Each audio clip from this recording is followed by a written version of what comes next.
നാരായണീയമൃതം ദശകം 46 വിശ്വരൂപം.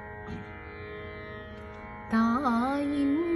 മടിയിൽ കഞ്ചന പാലരുന്തി വായ് തിറക്ക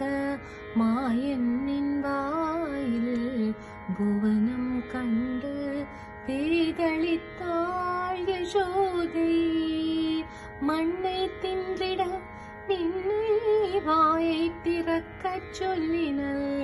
பண்ணாத வாய் திறந்தீர் தெரிந்தது ஈரேழு லோகம் மண்ணையும் பஞ்சபூதம் தனையும்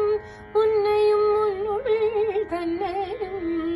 கண்டு கலங்கிய தாயை மாயை பூர்த்தி செய்யானே குருவாயூர் தன்னிலே குடிகொண்ட மன்னனே குருவாயூரப்பனே தீராத நோய் தீர்த்து வராமல் காப்பா